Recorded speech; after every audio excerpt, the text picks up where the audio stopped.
with a red nose as well. Red cheeks. I feel very red from putting the kid to bed. Yeah, it's all, that stress that you get. And then you rush down and sit at the laptop and I'm on. Hi! Anyway, if the bells start to annoy, we'll take them off later. Jingles. I'm going to call you Jingles from here on in. Yeah, I'm going to get progressively more dressed up as we get closer to Christmas. Oh, anyway, Nick, I interrupted. Do you want to do the intro? People are joining. Go for it. Yeah. This is seasonal festivities. And on that note, he's jammed. Joy. I thought that was me. Give me a heart attack. What are you doing? It's like Grandad's passed out after Christmas dinner. Yeah. There's all of those poor people in the north of Scotland who've had all of their power blown away and sitting in the dark trying to tune in on their mobile phones. And there's Nick sat in his comfy office down in the soft southern south, and he's just and he's still freezing. Yeah, guys. Oh no! He's got a fire behind going. Is it going? Well, that is it. Oh, very nice. Are you cold out there? I like a bit of that. Did you see? Yeah, I'm in a shed, guys. If I didn't have that fire on, I would have icicles dripping from my nose. It's not really my definition of a shed. That's like a mid-50s, very successful definition of a shed. It's got a pot-belly stove, lovely walls, an armchair, computer service. I mean, when we drank cans, we sat on lawnmowers. That was a fact. Can you imagine? I think next year we're all going to have to do one from our sheds and just see what it's actually, our man sheds, see what it's actually like. I'll have goats around me. Nick will be sat in his posh joint. Did you see those guys in the pub up the north there somewhere in Britain where they got locked in with the snow? And they got locked in for 3 or 4 days, yeah. Yeah. Why doesn't that happen to me? That's amazing. With a knockoff Oasis band. Oh, heaven. Oh, yeah, that's right. Oh, God. Anyway. Yeah, but by the 6th set, I mean, you'd have got bored of them. Yeah. I mean, do you know any other bands? No. Do you know any Blur? Anyway, so happy Christmas, everybody. Jane Eastwith is saying get a grip. I don't know why. It's not that cold. I think I'm losing my audio here. You were a little bit spotty.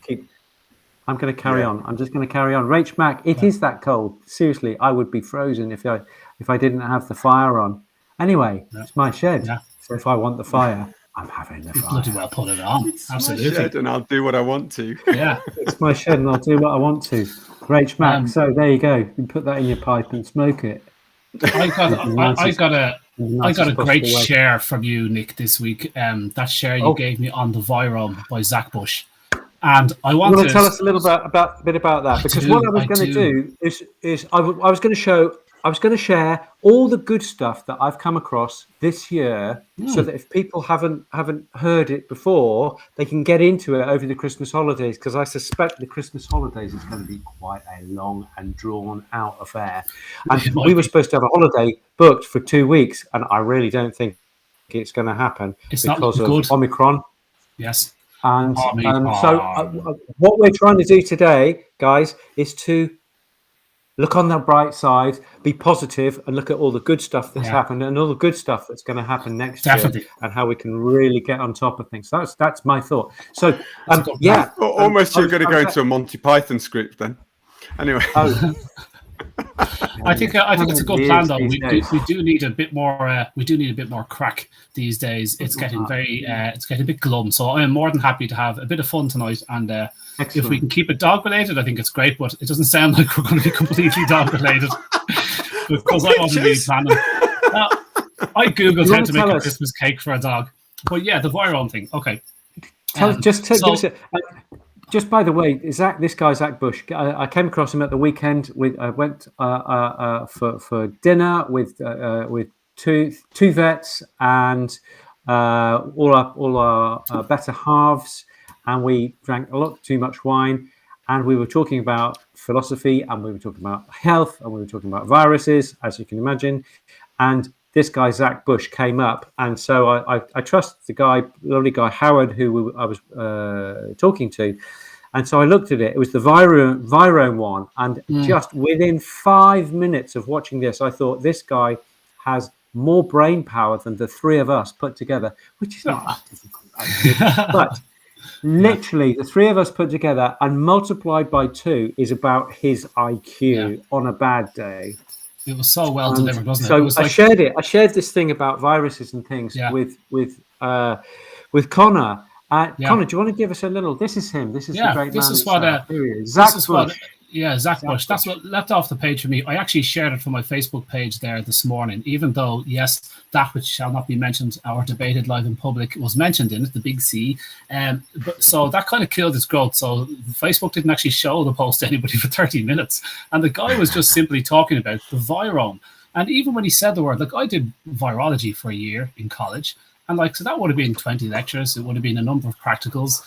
And even still, when I considered the biome and the gut flora, like when you start doing raw feeding, you start getting interested in gut flora and the biome.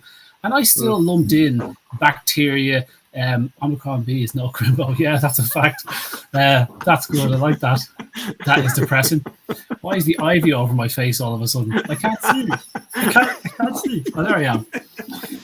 But yeah, so this virome thing, they were I always thought that the biome consisted of like bacteria and fungi, yeasts, protozoans, swimmy things, and all that kind of stuff, and viruses. And he said, well, biome implies that these are live critters in your gut, but viruses aren't alive at all. They're just a clump of DNA in a little protein sheath. And he said they're a different thing altogether. This is the virome. And as soon as he said it, I thought, oh my God, this is so interesting. Even the way he delivers it. But he said his facts were brilliant, but what it reminded me of was that, I always thought viruses were a bit malevolent, that it was all negative and they're out to kind of hurt you and get you and make you sick. And like a bit of a parasite is the way I viewed it, because we always lumped viruses in with the land of the living. We looked at them with germ theory because that's what we understood, germs and maybe fungi and viruses. And so we lumped them in that and considered them the same thing, but they're not at all. They don't behave that way at all.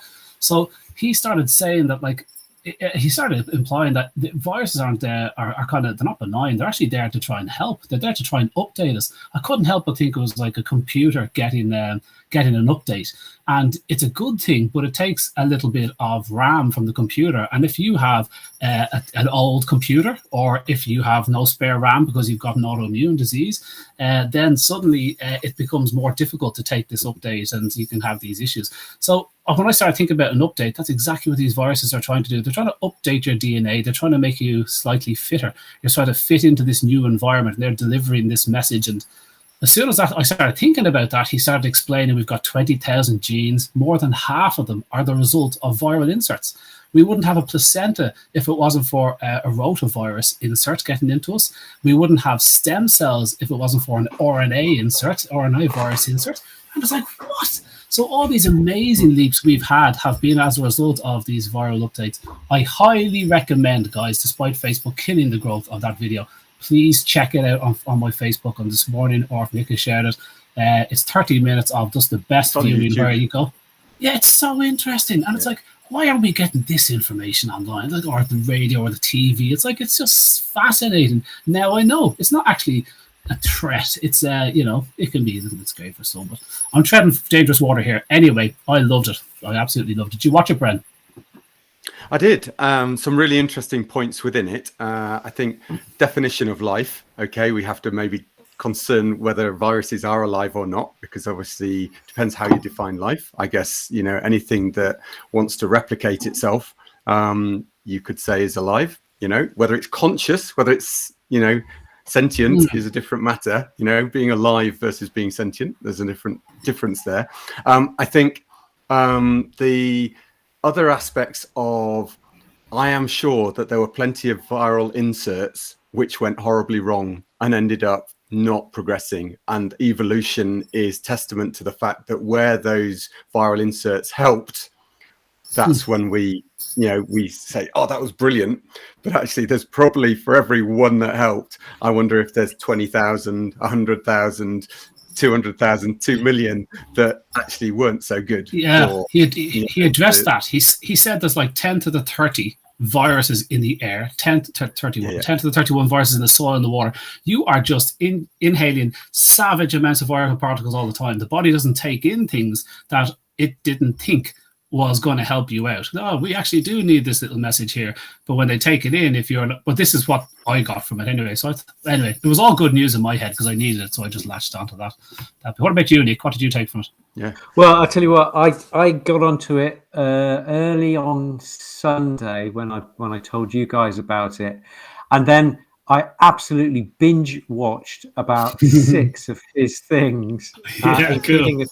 So actually I can't remember a word of it. But if I watched it back, I would, I'm sure, recognize it. I'm absolutely blown away by the breadth of this guy's knowledge. He started getting into regenerative agriculture. And then he started talking about waterways and water degrading soils. And so I went down this rabbit hole of those and started reading a book on how every civilization, I've actually mentioned this probably about a year ago, every civilization you can think of, the Mesopotamians, the Sumerians, the Babylonians, the Romans, the Greeks, they all abused their soil, and it then degraded, went into the sea, or blew away, and that was them. And guess what? We are doing exactly the same thing. And this is what Zach, with his farmer's hat on, is talking about, as well as viromes and what have you. So that's not very jolly, but it's not too late, because there is some wonderful stuff about regenerative agriculture, which I'd love to share with you today, because that is very positive, and it's really fun, and it deals with manure and sunlight and grass and chickens and cattle and so turkeys at the end. Turkeys. Come on, I'm going to pull you guys back. I swore that today was going to be about seasonal festivities, happiness and joy. We're going to include some stuff for Christmas. We're going to include some best treats, some best recipes for raw feeders. We're going to do a bit of do's and don'ts. I think we should really address that. I think from things that they can ingest, but also things for holistic health, and actually including a little bit about behavior. Some of you guys will know this inside out, and do beg your pardon, but there's other people who are novices to this that are going to be joining us, and probably this is a good forum just to talk about that too. So I think let's keep to that sort of things. There's so much more going on, but I absolutely want to hear about the regenerative farming and stuff that's sort of coming in, and we're going to be talking more in the new year about that as well. So we've got some exciting information about that to come. So go for it, Nick. What's your... I've got some just at the end, I've got some book recommendations, and I've got some prezzies that you may not have thought of, and is that things for the Santa's list? A couple of videos that will entertain you through the winter. Lovely. Thanks, Saint Nick. That's lovely. That's all right. Saint Nick, indeed. Appreciate that. We've already done one. Santa's list. Yeah. Did you know that holly trees are male and female? Because we always go picking holly. I don't know if it's a tradition there in Britain, but in Ireland we go picking holly, and we all have our own little spots. And you always want the holly with the berries, and we like the dark green holly. We don't like it's a particular species with the dark red berries, and they have to be in a certain part of the leaf. They can't just be all clumped at the very end. So we're very particular. But there's female holly trees. Did you know? I believe in the depths of my memory that actually the difference is that for some reason I think the male holly is the one with the berries, which seems around the wrong way. But just have a look at it. But yes, you're absolutely right. There is a male and female. Yeah. So I was really surprised about that. I think it just down to the genetics of what's in it. But. Yeah, absolutely. Guys, we're on Patreon, patreon.com/raw pet medics. So we really appreciate any little help you can give us there. Price of a cup of coffee or tea does help us put in the few hours into preparing for the show. And so that's where you'll find us scrolling across the bottom there. So it really helps. Thanks to everybody so far this year, because we have accumulated a bit of cash. We are preparing our podcast. Pete is working away on that. We are working away on the testing that Nick is driving through. So appreciate that, Nick, on testing a few pet foods and finding a few questions. So we're going to use the money relatively wisely. And then once or twice a year, maybe have a few beers. But aside that, we really appreciate the help on that, guys. The price of a cup of tea or coffee or mulled wine. If you have it, it's great. If you don't stress. But if you do, we do appreciate it. So thanks very much. Appreciate that. So who wants to start off with something? I have prepared for tonight very little, I have to say. I have got top 10 top dog gadgets. I thought we'll keep it nice and easy. And how to make a dog Christmas cake, which was absolutely ridiculous thing that I Googled earlier, saying what is the best sort of dog Christmas cake, and some of the things they can eat off the Christmas dinner, which is virtually everything, in my opinion, because I'm certainly no purist.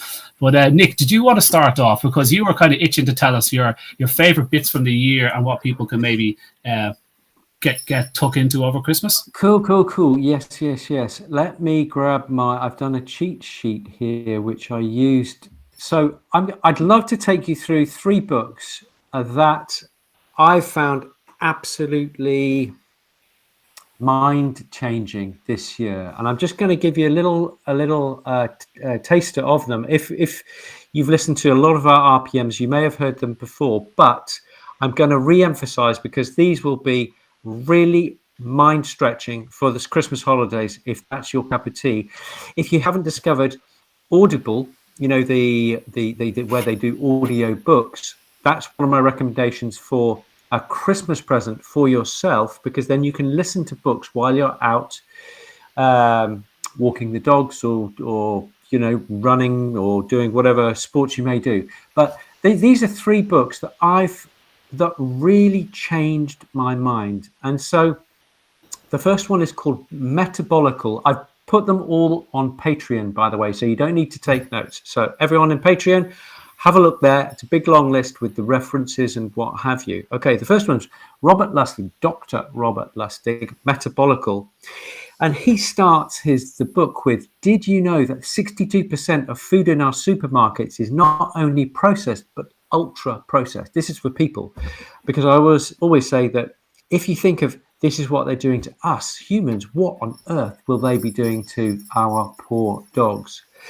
And so he says that Robert Lustig persuasively presents a stark expose of how our addiction to processed food, aided and abetted by the food industry, big ag, big pharma, institutional medicine, and the government, is behind the lethal increase in major non-communicable diseases, including diabetes, heart disease, fatty liver disease, cancer, and dementia.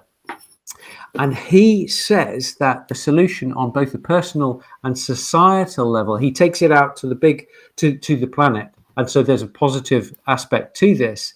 The solution on a personal and societal level is to return to an unprocessed food. And Dr. Lustig offers a doable plan for us to heal and restore our own health and the well-being with real food, and in the process boosting our immunity to viruses like COVID-19. So heal yourself, heal your dog, heal the world, and help immunity against any viruses that might be coming through. That's my first book that I would like to put on the Christmas table for you. I've got it on the back of Lustig. On the back of that Lustig thing that you're saying there. Lustig is fantastic, okay? And I mentioned him in the book. Bren, there's no way I can actually comment on the thread on the right-hand side, is there not? I can't input a link here so people can look at it. If you go to the bottom, does it let you? Yeah. Do you? No. Can you not see the ability to? I don't have the ability. I think it's only the host that can do it. It's only the adults that are allowed. It's like window privileges. We don't. Okay, thanks, lads. Jesus, I won't write anything rude. I've had 2 beers. So here's the video for everybody to look up. It's called "The Skinny on Obesity" by Lustig. Okay, and if you want to understand the obesity crisis and where I got 3 or 4 of the best pages on carbohydrates in my book, Lustig gave them to me in this free series of 4 videos called "The Skinny on Obesity," and you can just skip to part 3 where he explains the role of insulin. But he explains it so digestively, it's unbelievable. It's like 15 minutes of, oh, that's how it works. So he explains why eating sugar spikes and rams it into your fat stores. And it's just undebatable. And so he's the guy that found out about fat blocking leptin and stuff. He's the absolute boss, Nick. So that's a great recommendation. So if you say that's a good book, I am definitely picking that up.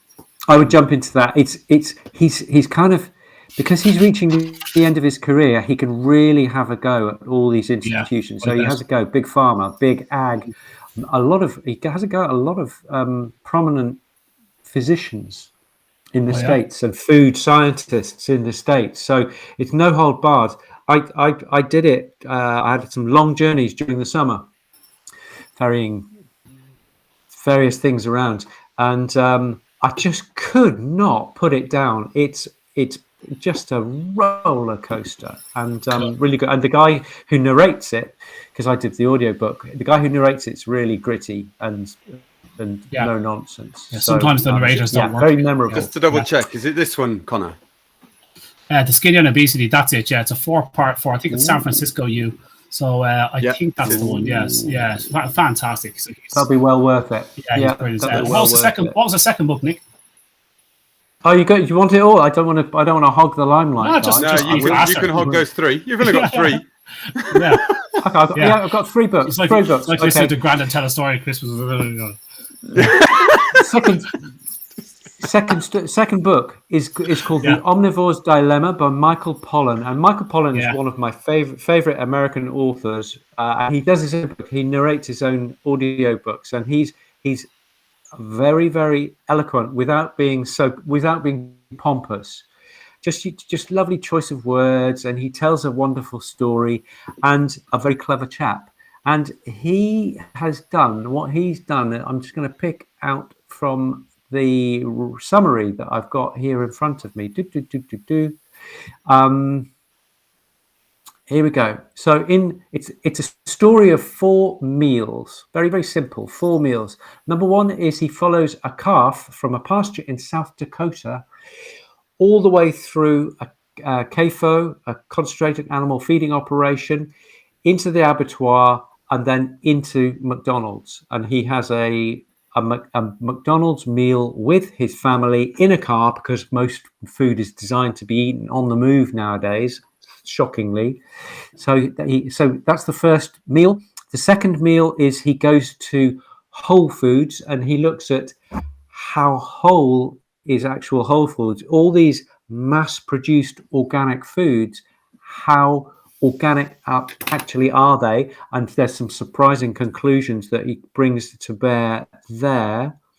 Then in his third meal, he goes to visit one of my heroes, who is Joel Salatin, who is a no-holds-barred Virginia farmer who hasn't used any pesticides or any chemicals on his farm at all. No wormer, no pet, no vaccine, no nothing, for 40 years. And he takes some of his pigs and some chicken and what have you, and makes a wonderful meal for his friends there. And then the final meal is he grows food in his garden. He goes out and hunts a pig, which is horrified to do, but he thinks, I've got to do this properly. He grows mushrooms, and he gets all those foods together. He takes about 3 days to prepare this amazing meal that he has either raised or killed or brought together himself. And he contrasts those 4 different processes of the way we can get food to ourselves. So entirely and utterly fascinating. So if you want something gentle and something that will not challenge you too much, but at the same time will just keep that brain ticking over the Christmas period, I think it's a wonderful, wonderful book. Cool. And the final one is quite easy. It's by Joel Salatin, who is this, like I say, no holds barred. He just calls a spade a spade. And his book is called Folks, This Ain't Normal. And he narrates it himself. And he just talks about his farm and what he thinks should be. We think we using loads and loads of pesticides ain't normal. Using loads and loads of fertilizer ain't normal. Not having cattle on your farm ain't normal.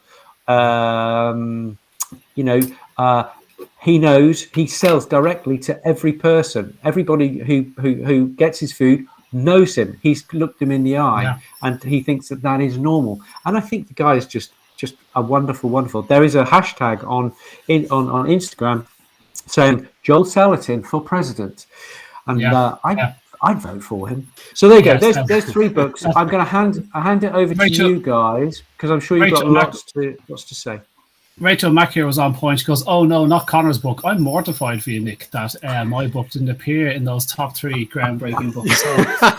Mate, fantastic. I have shouted about your book twice a week since. Yes, I've got to throw one of my books. I've got to throw one of my books out in order to mention Conor's now. It's like, don't make it a sad Christmas for me. This is not nice.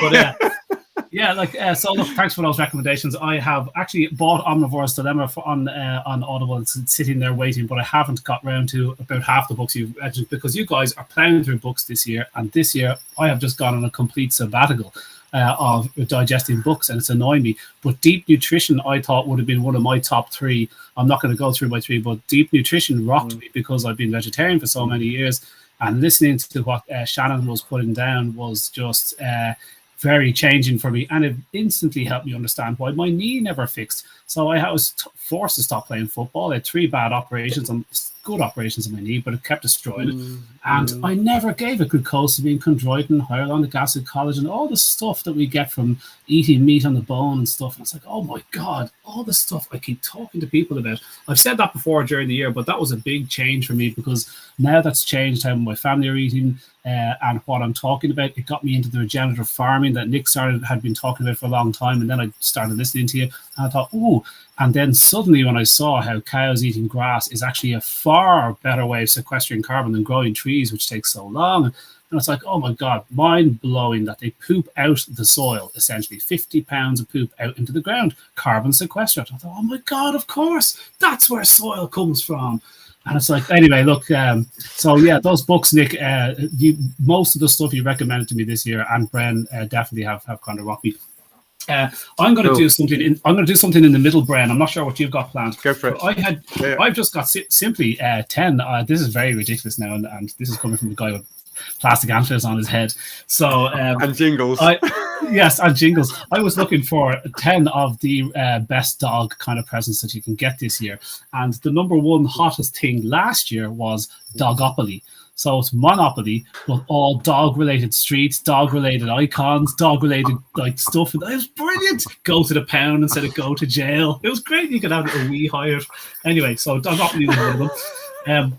A doggy DNA test. Does anybody know anything about doggy DNA tests? Is there any truth to those doggy DNA tests? Does anybody know? To what mix is in your dog? Yeah, is that one? Exactly. Yeah. I have so many clients that do those. It's so interesting. It's mortifying when the pedigree breeders do them and they suddenly find that they come back with. From the wrong side of the bed. Yeah. That was the doggy DNA test was number 2. Number 3, this was last year, by the way. Last year was the nose, paw, and print kit, which is only a $5, and so it's just ink essentially, I think, and you just squish it onto his face, and then you just have his nose for the rest of your life on a page or something. No. Can I just stop you there? Before you end up with nose prints all over the house for the rest of the year, all over your crotch. Smudges everywhere.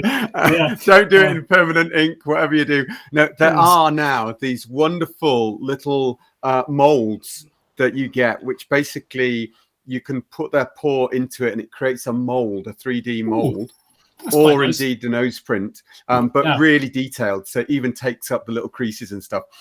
Much more predictable than putting the actual prints on.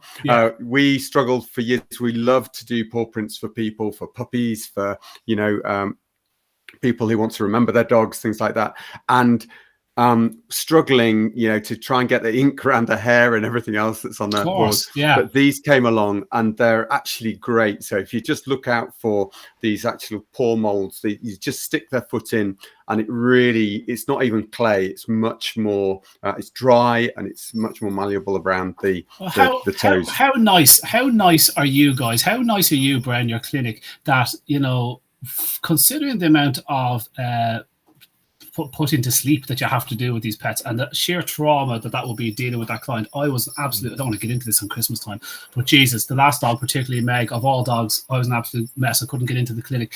And but how nice is it that your vet would turn around and go, look, we've got a little paw print here and a little putty case or something. Like, I mean, imagine if your vet did that, and when it would cost very, very little. And of course, it's going to affect you the same way. I think that's a brilliant idea, Bren. If you've ever done that, fair play. I'm actually nearly, because I've had 2 beers, I can barely even talk about that dog still. Number 4 was a genuine leather collar produced by this guy in Manhattan who did a GoFundMe to produce like these ridiculous expensive collars. And he does like Swarovski. Is that how Swarovski crystals? Swarovski crystals. Whatever that word is. Swarovski. Swarovski. Okay, yes, the mesh. I still come from Holland. Dewey, I'm from Holland. Swarovski. And so anyway, he makes these ridiculous collars that nobody wants to buy, but apparently some people do. It's the things that Conor buys for his wife instead of diamonds. Yeah. Look, I got Dudley. LED dog collars. Anyway, look, I put up on Facebook today just to wrap up this very short segment. Inane information, I have to say. This is nearly beneath me, but it's great. I put it up. How much are these collars? Come on, Conor. I want a price tag for the collars. Oh, I don't know. Go find your man. I'll send a link to the Manhattan dude, whatever he was. Just ridiculous price. But the last thing was, I put up on Facebook today and said, guys, what was the most? What was the most, give me some ideas for ridiculous dog things that I can talk about tonight and pass off your ideas as my own.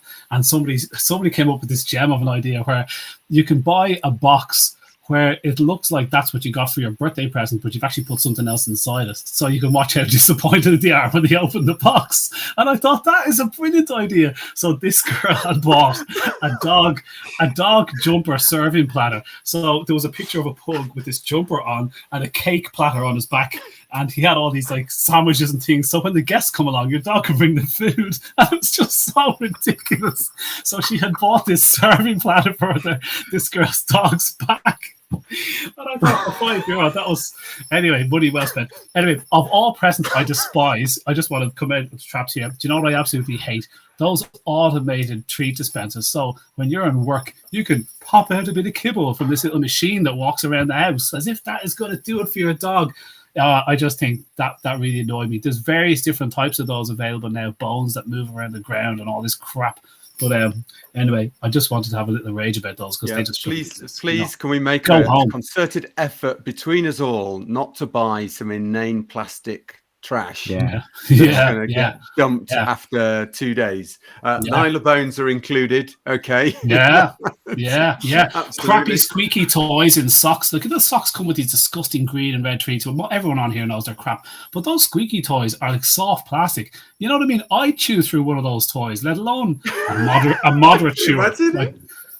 So I remember my neighbour's dog used to have a toy every Christmas, and they'd wrap the toy up in the same wrapping paper that everyone else's presents was wrapped up in. But the dog still knew which toy was his, and he'd tear it apart, and he'd have the toy gone in seconds as soon as it was there. But those little squeakers, pure plastic crap. Just don't bother with any of that stuff, guys. Anyway, Bren, what did you want to say tonight?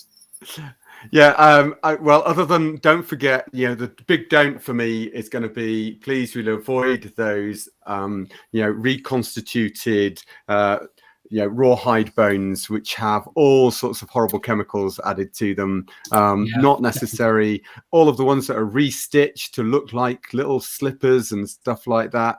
The number of times that I've seen dogs chewing those out and ended up with ultimately the soft parts jamming in the backs of their throats, and we've got to stick our fingers in to try and pull those out. So rawhide off the list for me.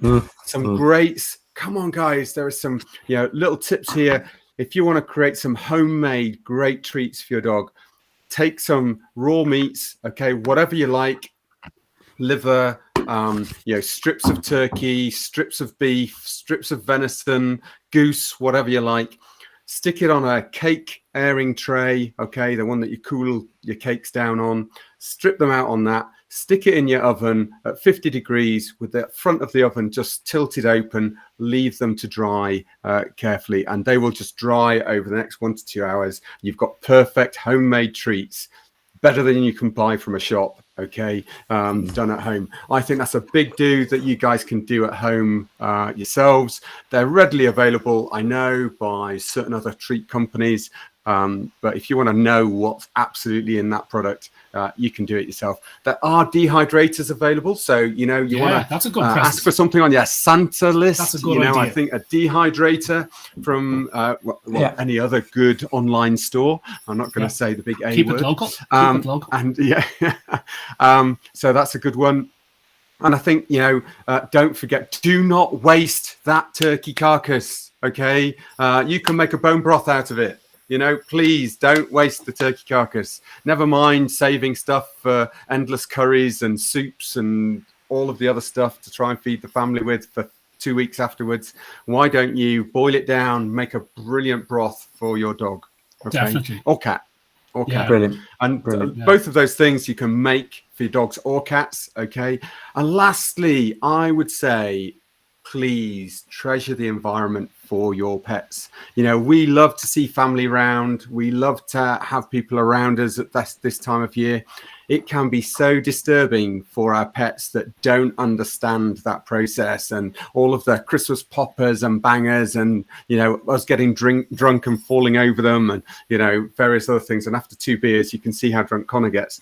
And so I would just say, bear in mind, give them a safe room, okay, that they can retire to, that's secure. They've got a hidey hole in there, well lit, but somewhere dark they can hide within it. Great for that. And bear in mind, there's lots of people letting off fireworks on every single day over the festive period. Now, if your dogs have or your cats have noise phobias, look at all of the information that is available from supplements through to foods that you can feed through, to enhance their biome and their natural serotonin release, but also then how you can manage their environment to effectively reduce that stress. So give your dogs and cats a stress-free Christmas.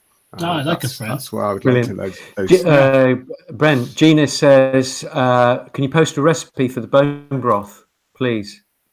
Yeah, we can do that. Do you want to just say, you really can do it, easy. say it now. Yeah, Yeah, it is. I'll give you a really easy, so all you do, if you've got one of those slow cookers, so that's another thing that can go on your Christmas list if you don't have one already, but most of you will have one right next to the sandwich toaster and the waffle maker, usually at the back of the cupboard underneath the sink. Yeah. But if you pull that out and actually dust it off, okay, they usually contain about 3 liters. Put your carcass in, okay, whether that be ribs from lamb all the way through to long bones smashed up with a hammer from the roast beef joint, or to, as I said, turkey or chicken carcass or whatever you like poultry wise, maybe goose, depends how posh you are.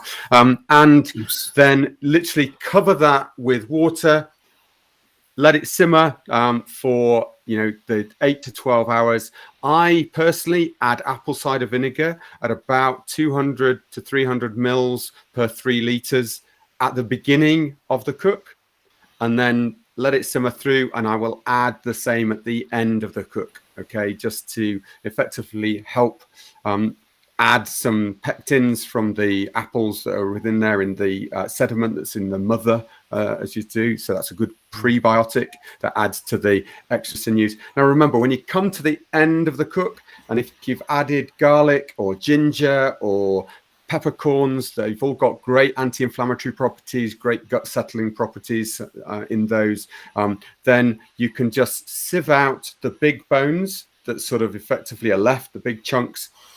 Anything else, don't worry about the little tiny ones. Take a hand blender, just blend through it so it emulsifies all of the fats and liquids together, okay? Creates more of a soup than some people would say a bone broth is, but I'm quite happy with that. And then you ladle that out into muffin trays, okay? Stick those in the freezer, freeze those up. You've got a perfect muffin-sized amount to stick into a mug, pour on boiling water, you reconstitute a lovely bone broth pre-meal for your dogs. You can get Christmas That's it in brief. Yeah, that sounds good. Yeah. Good tip and there. If you haven't got Molly says no low-hanging chocolate treats on the Christmas tree, which is definitely right. I wanted to ask. Oh boy, I've had that loads. Yeah. What is everybody's opinion, guys? Is it Roses or Quality Street? Just type in the right-hand side. I want to see who wins, Roses or Quality Street. I'm a Roses man. I get disappointed when I walk into the house and see Quality Street. I always go, "Oh, Quality Street. That's a bit cheap." He's trying to find out what to buy his other half. What's going on? Roses or Quality Street? What about you, Nick? Are you Roses or Quality Street, or some sort of extravagant chocolate from Switzerland I've never heard of? I'm of an age where Quality Street was the go-to, especially the fudge. You remember the fudge in Quality Street? Now that is quite a good thing. Oh, but I had him down for a black magic guy. You know. It's the thing that does it actually. Yeah. What's your favorite Christmas movie, Nick? Oh, it should be straight off the top of your head. Boom. Come on, it's got to be Elf. Watch. It's got to be Elf. Sound of Music. Sound of Music. Yeah, it's a good one. It's a good one, but it's not the what one. About you? It's good, what but it's not you? the one. Elf for me. Bye, buddy. Hope you find your dad. In Elf. You know Elf? Have you seen Elf? Yeah. Jesus, Nick, I hope you haven't seen Elf. I hope for your sake you haven't seen Elf for some reason. I haven't seen it. I wish I was you. There's a show on Netflix about the making of TVs, the movies that made us. It's really good. If you're having a couple of beers by yourself and you want to watch how they made all the movies that you care about, some of the cool horror movies and some of the RoboCop and anything from the 80s. Dirty Dancing's in there and stuff. But Elf is in there and it's hilarious where they get all the lines came from and stuff. What about you, Brent? What's your favorite Christmas movie, Brent? I'd already said Elf before you did. Oh, you said Elf. Oh, me too. Virtual High Five. Boom. Yeah. A Wonderful Life as well. A Wonderful Life for a Warming Tale. But you have to watch the whole thing. I like that. Not like that? No? I always give it a little tear at the end. Not for me. Not for you. I like the old one. Also, the other old one that I like, what's the other black and white that I like where the planes... I know. I tell you what, we watch Life of Brian.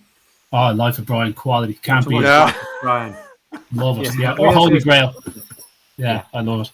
And Indiana Jones, any of the old stuff. Indiana Jones, can't wait to watch Star Wars with my kids, part 4, 5, and 6, and show them. And I can't wait till they just turn around and go, "That's his dad." I can't wait. So only 3 or 4 more years. I'm very excited. Thing is, Conor, I have to disappoint you because I tried this with my daughters, and they just kept looking at me like, "Don't say that." Don't say that. Girls like Star Wars. Girls like Star Wars. Do girls not like Star Wars?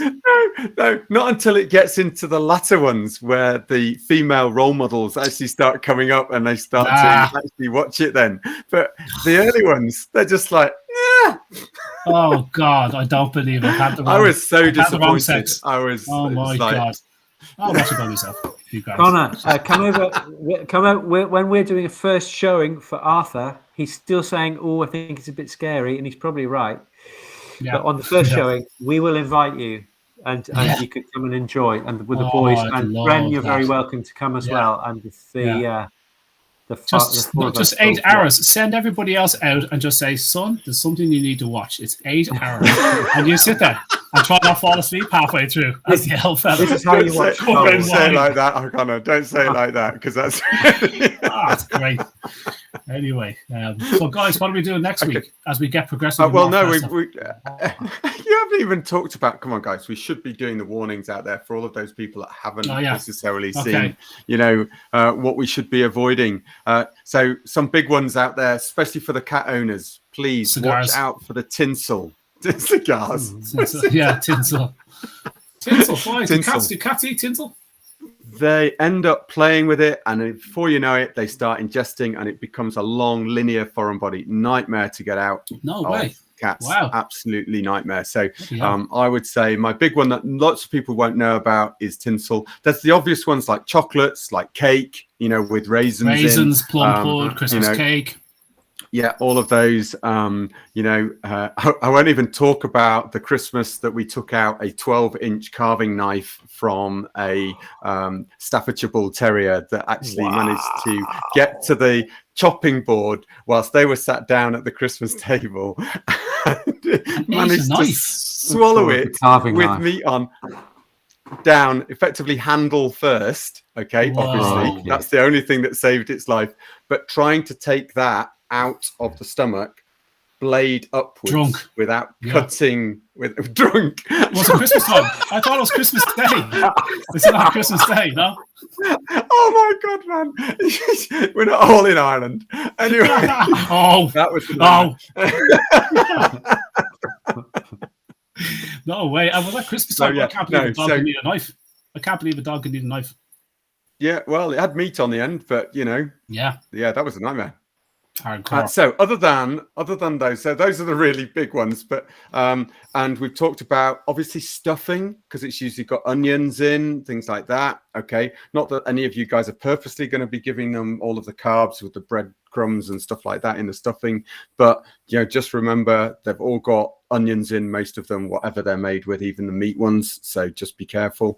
Can you think mince pies obviously come in with all of the plum puddings and everything else?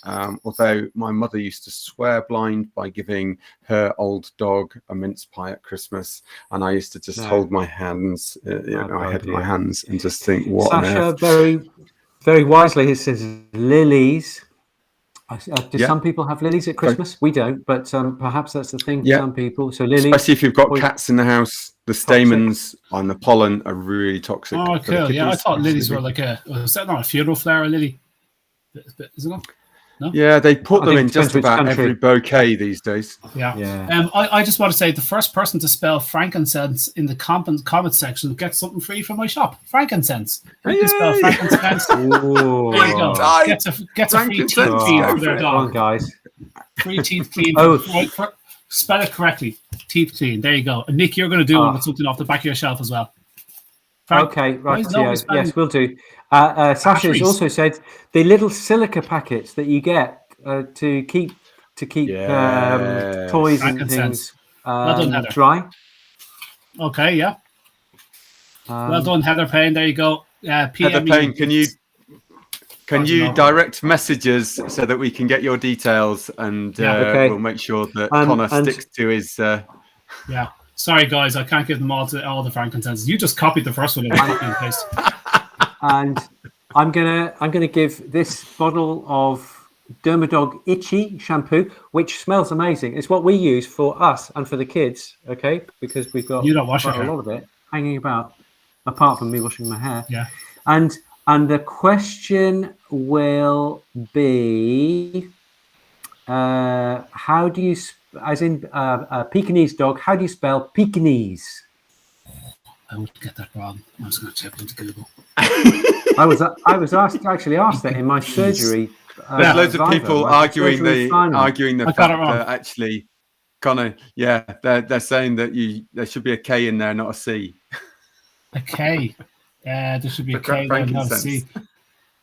Okay. So the person that I announced as the winner, whoever was the first one to spell it correctly. Oh yeah, there should be a K there. Sorry, Heather. There you go, Heather. How did you not spell that right? I didn't do either. Okay. And on the Pekingese, Michelle Barg, Charden. Michelle. It has a G in it. Email me, nickthompson@holisticvet.co.uk, and we'll try and get this to you. Unfortunately, she lives in bloody Chicago. Postage into you. Lovely. That's why you should sell things in Ziplocs. Do you know what? I think that's going to be personal delivery. Yeah. Oh yeah, Chicago. Yeah. It's kind of like a. So I'll see you in May. I'll see you in May with the itchy from Nick. Okay, there we go. Yeah. Flying out that way. I have to dash. I have an outing to go to tonight, which is why I'm having a couple of beers. So my friends are waiting. So I am going out for an event. Christmas do. A type of Christmas do. It happens every year on the 30th of November. So tonight is the night. So I'm very excited. Wow. So I've been keeping it together while they have been out earlier. So okay. So I will see you guys next week for something that I'm sure we have planned, all part of our strategy that we have done. We've got a secret thing to do next week. Okay. So secret, we don't know what we're going to do. Yeah, we're like ninjas. We're just like, pow, here's our next thing. Facts. Right. That's great. Okay. And we'll, guys, we might all love do you it all. on Okay. beer. Yes. Yeah, absolutely. Thanks for coming, Thanks guys. for staying with us through all of this. It's been great to see you all with us.